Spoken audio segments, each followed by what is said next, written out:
আসসালামু আলাইকুম রহমতুল্লাহি বারাকাতুহ। আপনারা জানেন যে এমপি হারুন বিগত সময়ে যখন সে এমপি ছিল সে ইসলামের পক্ষে অনেক কথা বলতো। সংসদে অনেক সময় সে কোরআন থেকে কোট করে হাদিস থেকে কোট করে কথা বলতো এবং যখন মমতাজ সহ আরো অনেকেই মিজানুর রহমান আজহারের বিরুদ্ধে কথা বলেছিল তখন সে সংসদে মিজানুর রহমান আজহারের পক্ষে কথা বলেছিল। কিন্তু রিসেন্টলি একটি কথার পরিপ্রেক্ষিতে সে মিজানুর রহমান আজহারের বিরুদ্ধে লেগে গেল।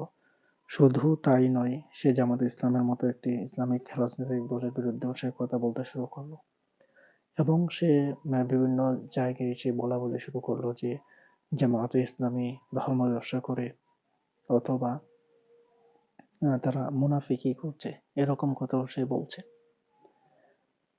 আপনি মুনাফিকের বোঝেন কি? জামাতের মৌলবীরাকে দেখছি আজকে বিভিন্ন জায়গায় তাফসীর মাহফিলের নাম করে তারা দলীয় সভা করে বেড়াচ্ছে।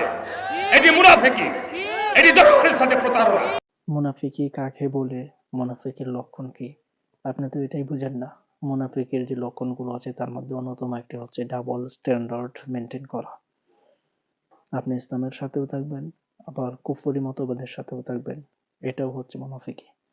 এখন আপনি আবার বলতেছেন যে আমি তো একজন মুসলিম, তো মুসলিম হিসেবে আপনাকে প্রথমে ইসলাম কি বলছে এটা জানতে হবে এবং এটা মানতে হবে। আপনি যখন ইসলাম যা বলছে তা জানার পরেও শুধুমাত্র আপনার দলীয় এজেন্ডা বাস্তবায়ন করার জন্য ইসলামের বিরুদ্ধাচরণ করবেন, তখন আপনি নিজেই মুনাফিকে পরিণত হবেন।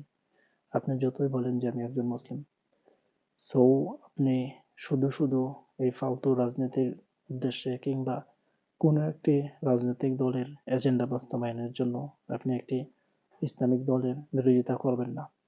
আর ধর্ম ব্যবসা বলতে আপনি কি বোঝাতে চাচ্ছেন? সারা জীবন তারা জামাত ইসলামের পক্ষে কথা বলছে এবং তারা সব সময় তাফসীর মাহফিলগুলোতে ইসলামের পক্ষে কথা বলে, ইসলামের ঐক্য নিয়ে কথা বলে।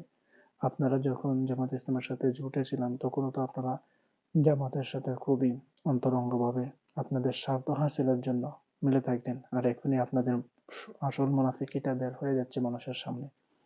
এতদিন পর্যন্ত জামাতের ঘাড়ে পাড়া দিয়ে আপনারা টিকে আছেন, না হলে কোন দিন আপনাদের অস্তিত্বই হারিয়ে যেত, আওয়ামী লীগ আপনাদেরকে নিশ্চিহ্ন করে দিত। আর এখন আপনারা সেই জামাতের বিরুদ্ধে কথা বলা শুরু করছেন। আর জামাতের বিরুদ্ধে কথা বলেন আর অন্য যে কোনো ইসলামিক দলের বিরুদ্ধেই কথা বলেন, তার আগে আপনি জেনে নেবেন যে তারা যে কাজটি করতেছে এটা কি আসলে ইসলামে আছে কিনা। যদি ইসলাম সমর্থন করে কিংবা ইসলামে থেকে থাকে, তাহলে অযথা শুধু শুধু ইসলাম বিরোধীদের কাতারে আপনাদের নামগুলো লেখাবেন না। আল্লাহ তাআলা আপনাদের সকলকে, আমাদের সকলকে হেদায়েত দান করুক এবং ইসলাম বিদ্বেষী সকল প্রকার কার্যকলাপ এবং মতামত থেকে আমাদেরকে হেফাজত করুক। আমিন। আসসালামু আলাইকুম ওয়া রাহমাতুল্লাহি তাআলা ওয়া বারাকাতুহু।